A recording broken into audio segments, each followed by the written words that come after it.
demolition team set off when you see the old demolitions of these old buildings. It looks like one of those scenes of an old building being purposely dynamited and blown up. Anybody who's ever watched a building being demolished on purpose knows that if you're going to do this, you have to get at the under-infrastructure of a building and bring it down. The way the structure is collapsing, this was the result of something that was planned. It's not accidental that the first tower just happened to collapse and then the second tower just happened to collapse in exactly the same way.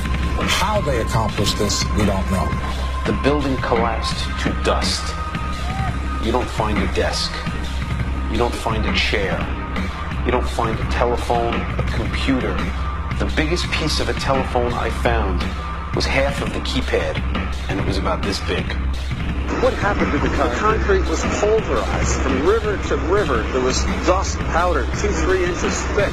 The concrete was just pulverized. In addition to those pictures we've all seen too much on television before, when a building was deliberately destroyed by well-placed dynamite to knock it down. If it had detonated, to take down a building.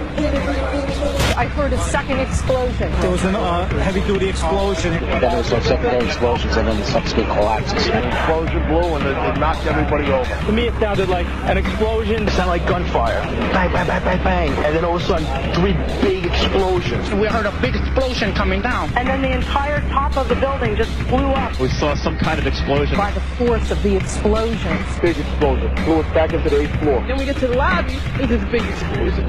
The lobby looked as though a bomb had exploded there. A huge explosion now raining debris. It's been a huge explosion. Huge explosion that we all heard and felt. We just witnessed some kind of follow-up explosion. We heard a very loud blast explosion. A secondary explosion at Tower 1 camp. That is another bomb going off. He thinks that there were actually devices that were planted in the building. Planted in the building. We have not seen one piece of evidence that links Osama bin Laden directly to the planning stages of September 11th. This failure to provide proof was later said to be unnecessary because bin Laden, in a video allegedly found in Afghanistan, admitted responsibility for the attacks. This confession is now widely cited as proof.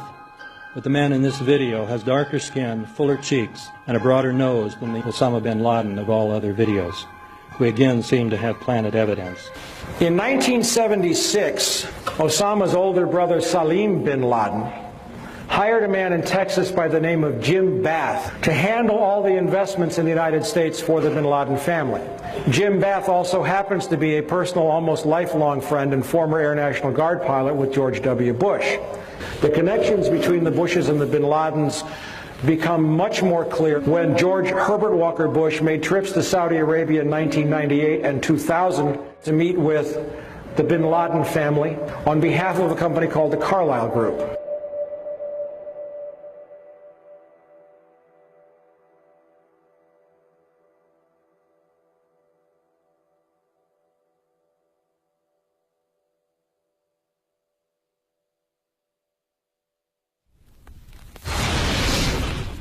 Pancake theory, according to which the fires, while not melting the steel, heated it up sufficiently to cause the floors weakened by the airplane strikes to break loose from the steel columns, and this started a chain reaction. So you would expect then from that theory, which is the official theory, to see a whole stack of floors piled up on top of each other and then a spindle of core columns standing too. The core of each of the twin towers consisted of 47 massive steel columns. If the floors had broken loose from them, these columns would have still been sticking up into the air 1,000 feet. The plane did not cut all those core columns.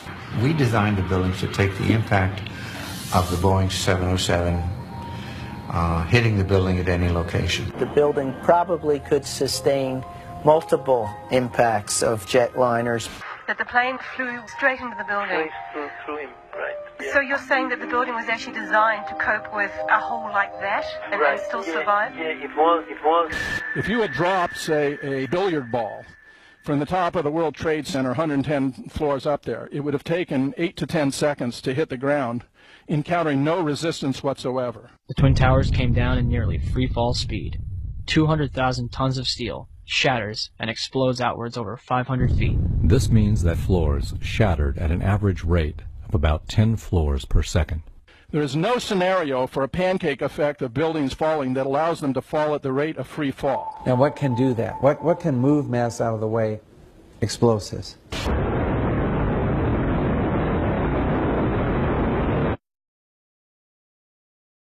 "47 huge steel columns going up the core. They're interconnected.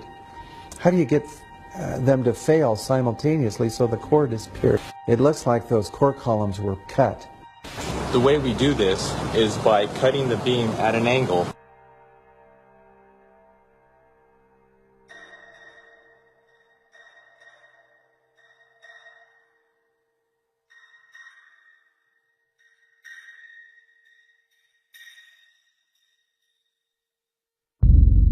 I started looking at the molten metal. All three buildings, both towers, in the rubble, in the basement areas, and Building 7, there's these pools of molten metal.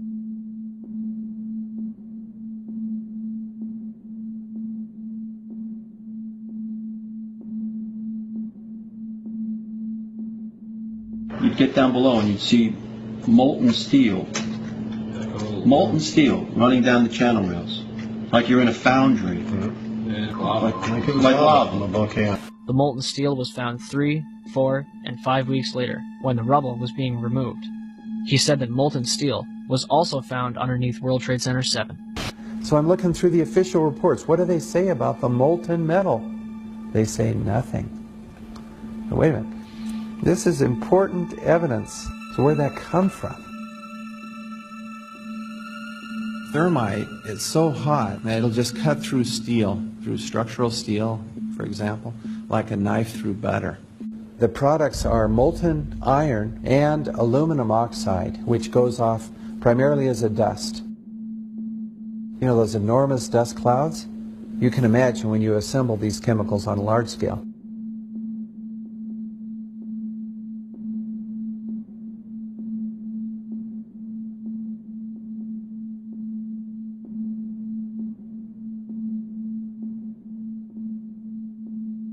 Molten metal pools under both towers after they collapsed, and Building 7. Now, Building 7 wasn't even hit by a jet.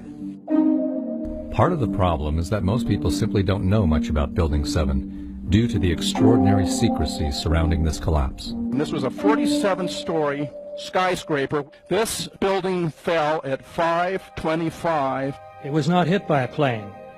This building had fires on only 2 or 3 floors. And it was brought down by what we know was a controlled demolition. Demolitions, they look just like that. You know, a kink in the middle, and then that building just comes straight down, almost at free fall speed. They first blow one of the central columns so the building falls in on itself. Building 7 had a classic crimp or wedge. Its central column was blown out first, so it didn't structurally damage buildings just a few feet away from it.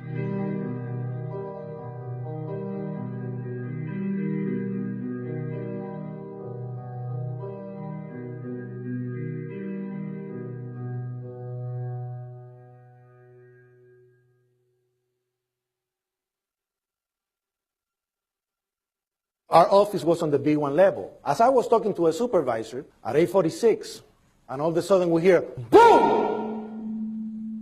An explosion so hard that pushed us upwards. And it came from the basement between the B2 level and the B3 level. And when I went to verbalize, we hear, boom! The impact of the plane on the top. As I'm walking by the main freight corridor building in the corridor, that's when I got blown.